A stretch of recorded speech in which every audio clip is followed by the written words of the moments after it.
O veículo torna-se um agente poluidor do meio ambiente quando emite gases e partículas na atmosfera. O veículo emite gases e partículas? Emite pelo escapamento conforme vai queimando ali o combustível. Então pode ser a alternativa A. Pelo descarte de óleos lubrificantes e fluidos. Olha, esse descarte é uma poluição indireta, né? A não ser que esteja ali vazando mesmo, ou pelo escapamento, sempre fica também resíduos de óleo ali na pista e no meio ambiente. Mas também pode. Na letra C, nos acidentes envolvendo cargas tóxicas, também, nesse caso, vai poluir. Todas as alternativas acima estão corretas, essa é a resposta.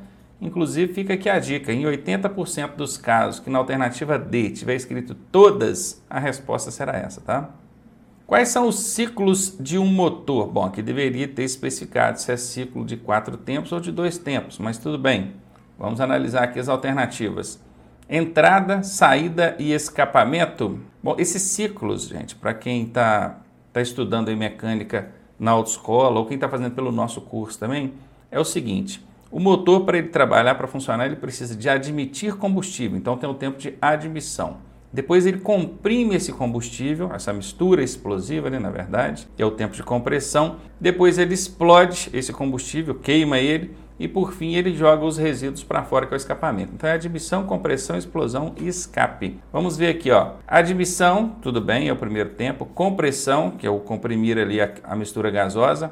Explosão, que também pode ser chamada de combustão, tá legal?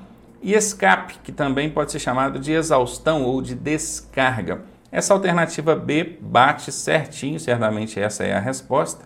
As outras aqui não tem muita relação, não. Entrada, injeção e admissão, inventaram aqui um pouco para poder tentar, para elaborar essa questão. E aqui a gente aplica aquela técnica da alternativa grande. A gente ensina essa técnica também dentro do nosso curso, para que você que ainda não faz. Aqui embaixo, ó, de mim tem o site www.autoescolaonline.net. Clica aí, vai em cursos online, que lá você aprende todas essas técnicas aqui. E essa é a técnica da alternativa grande. Observe que nós temos aqui 3 alternativas no mesmo padrão de tamanho e uma notavelmente, perceptivelmente, muito maior. Normalmente, quando isso acontece, 90% das vezes, a alternativa grande é a resposta. Nesse caso aqui não foi diferente, resposta B. Qual o sistema do veículo que transmite o movimento do volante para as rodas? Esse volante aqui é o volante de direção, aquele que o condutor está pegando nele ali. Qual o sistema então que faz a transmissão desse movimento lá para as rodas? Seria o sistema de transmissão. Muitos poderiam marcar essa por causa da palavra aqui, o termo transmite. Quem transmite é o sistema de transmissão. Depende do transmite o quê? Se for transmitir a força gerada pelo motor para as rodas, aí sim seria o sistema de transmissão. Mas não é isso. Aqui está dizendo ó, movimento do volante, não força do motor. Então não é a alternativa A, tá? Muitos marcariam essa aí, cuidado. Essa é a tal da alternativa lógica. E os examinadores sempre colocam na primeira, na letra A. Aí a pessoa já vai ler assim superficialmente e já logo na letra A ela encontra aquela que tem muita relação e ele marca ela. Cuidado com essa armadilha. É uma das armadilhas que a gente ensina no nosso curso online. Alternativa B, sistema de arrefecimento. O arrefecer é o mesmo que resfriar, controlar a temperatura. Não tem nenhuma relação com o que a questão propôs. Sistema de rodízio, nem existe esse sistema no veículo, né? Rodízio, sistema de rodízio é lá na cidade de São Paulo, para saber quais veículos podem circular nos dias da semana e outros nos outros dias. Absolutamente nada a ver. Essa é aquela alternativa absurda que a gente sempre ensina também no nosso curso. Toda questão tem uma alternativazinha absurda, aquela que já pode chegar eliminando de cara. E o sistema de direção, exatamente esse. O que transmite aí o movimento do volante até as rodas é o sistema de direção, até porque esse aqui é o volante de direção. Alternativa D é a resposta. Não é equipamento obrigatório para veículos automotores. Muita atenção, peço muita atenção quando a questão pedir aquela que não é, aquela incorreta. Porque a gente vai ler as alternativas e esquece que a questão está pedindo a incorreta, vê alguma correta e acaba marcando a correta. Então, cuidado com isso, tá? Então, vamos lá. Trava antifurto na direção. Será que essa trava antifurto colocada na direção do veículo é um equipamento obrigatório, exigido por lei, está na legislação de trânsito?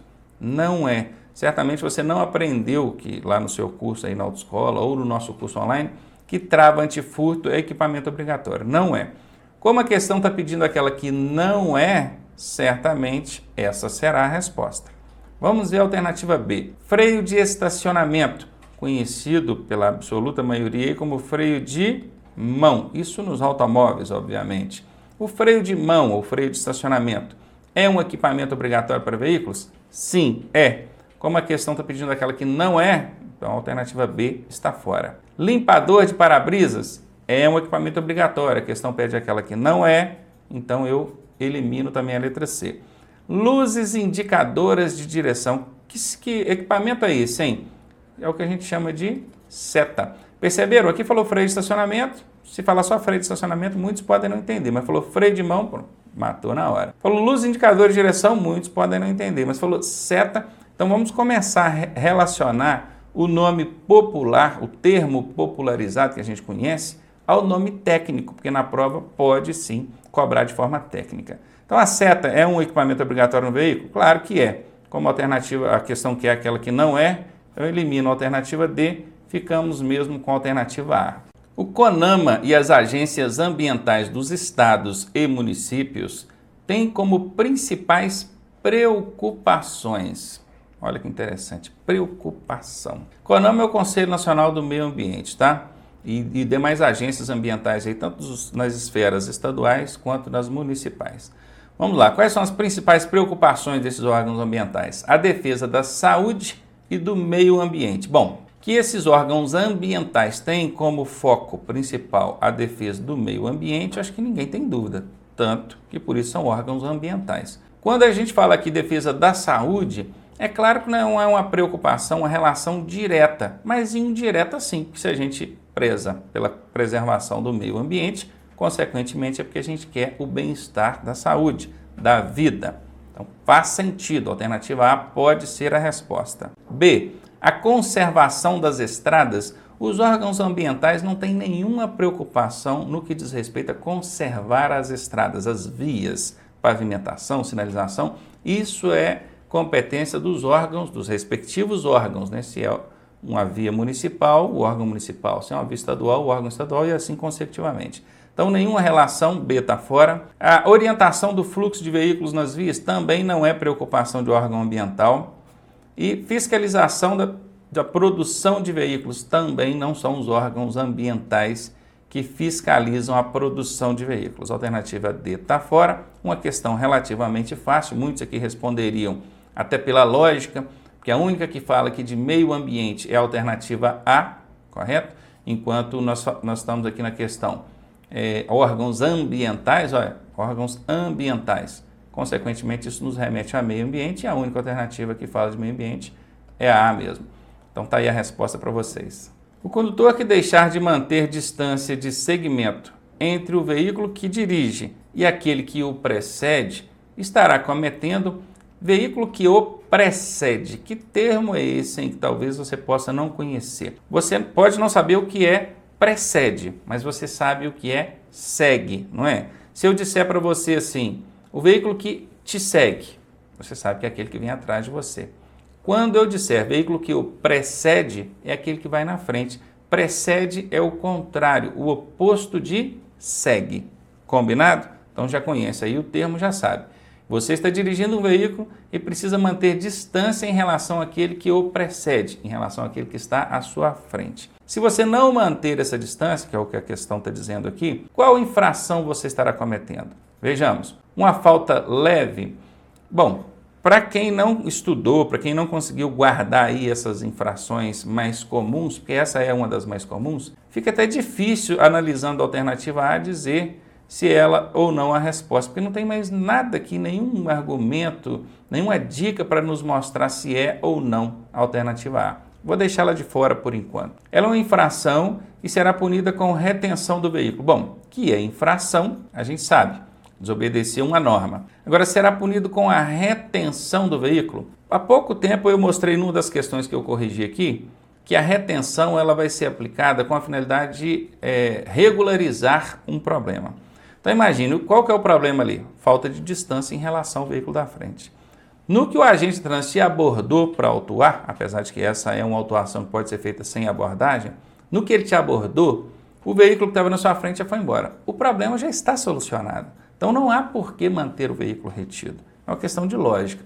Então, a alternativa B a gente elimina por aí. Uma falta de educação e cortesia. Então, quer dizer que o desobedecer essa norma aqui é apenas uma falta de educação, uma falta de cortesia? Não. Desobedecer uma norma de trânsito está cometendo uma infração de trânsito. Então, a alternativa C está fora. Uma infração de trânsito, aqui diz que ela é grave e será punida com multa. Bom, que é uma infração a gente já sabe. Que vai ter multa também a gente já sabe. A gente só tem dúvida se é grave de fato. Então, ficamos aqui entre ser leve e ser grave. Nesse caso, respondo para você, a alternativa D é a resposta. Deixar de manter distância em relação ao veículo da frente é infração grave. Sobre as exigências para veículos de transporte de escolares, marque a alternativa errada. Muita atenção, porque a questão pede a errada. É comum a gente, ao ler as alternativas, esquece que a questão está pedindo a errada, encontra alguma verdadeira e marca a verdadeira. Aí já viu, né? Então vamos lá, alternativa A, registro como veículo de passageiros. Curiosamente, apesar de ser um transporte de escolares, esse veículo vai ser registrado como passageiros. Então, a alternativa A é verdadeira, é correta, portanto, a questão pede a errada, alternativa A eliminada. Alternativa B, uma faixa escrita transporte de passageiros. Olha só, ele é registrado como passageiro, nós vimos aqui na alternativa A, mas na faixa amarela que vem na lateral dele não vem escrito passageiros, vem escrito escolares. Então, aqui já não confere, é uma alternativa errada, a questão procura errada, certamente será essa a resposta. C. Inspeção semestral para verificação de segurança. Sim, isso é exigido dos veículos de transporte escolares. É importante guardar que essa inspeção acontece de 6 em 6 meses. Então, a alternativa C é correta. Eliminei porque a questão pede a errada. E tacógrafo, que é aquele registrador de velocidade, distância e tempo de trabalho. Esses veículos também precisam de tacógrafo.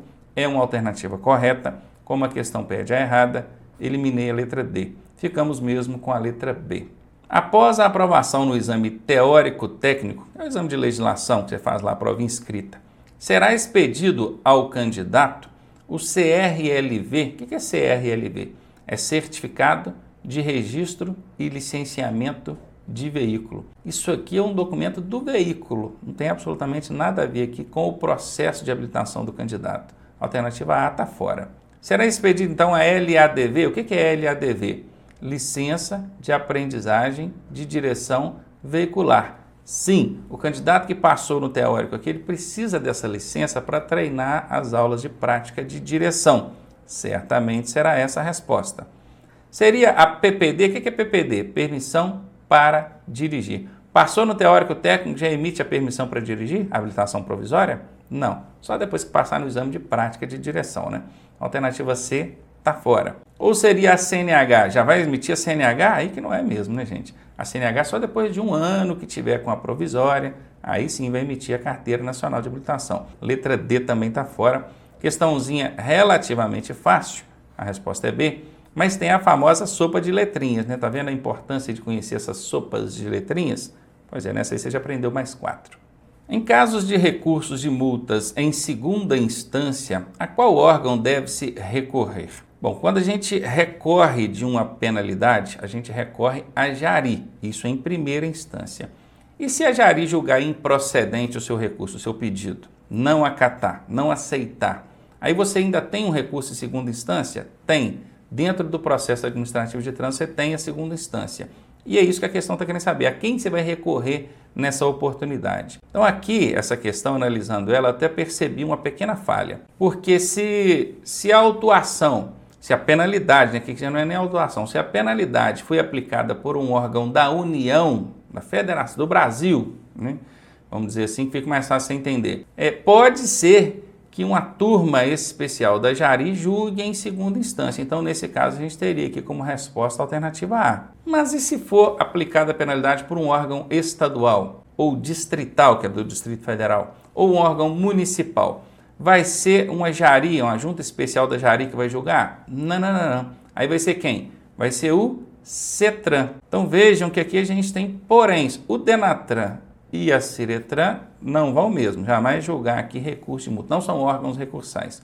Mas a Jari é, em primeira instância, sempre a Jari. E em segunda instância, em casos que a penalidade foi aplicada por órgão da União. E o CETRAN somente em caso em que a penalidade for aplicada por órgãos estaduais ou municipais, ou do Distrito Federal.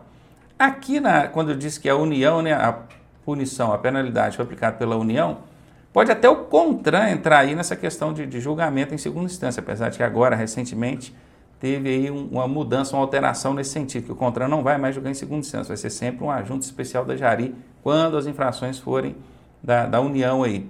E isso em casos específicos também, não vou entrar no detalhe aqui, porque senão vai prolongar demais a correção da questão, que é quando tiver suspensão por mais de 6 meses, quando a infração for gravíssima, ou quando incidir ali na cassação da CNH. Então, aqui na parte da União aqui é mais complicado.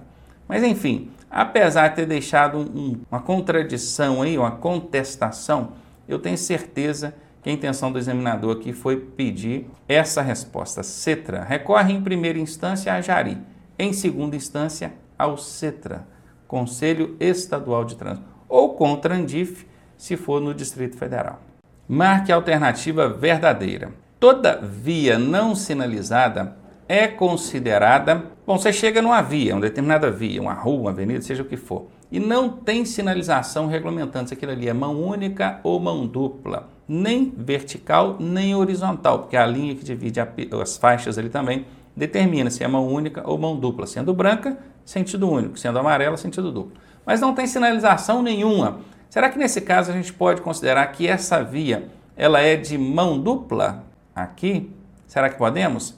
Sim, apesar de não ter encontrado fundamento, embasamento dentro da legislação de trânsito para isso, eu concluí que ao cidadão é permitido tudo aquilo que não é proibido. Então você chega numa via, não tem nenhuma sinalização de proibido andar ou transitar para lá ou para cá, significa que ele pode transitar em ambos os sentidos. Consequentemente, chegamos à conclusão de que ele pode sim ser considerada mão dupla. Questãozinha capciosa, busca a fundo aí no conhecimento da pessoa, mas a resposta é letra C.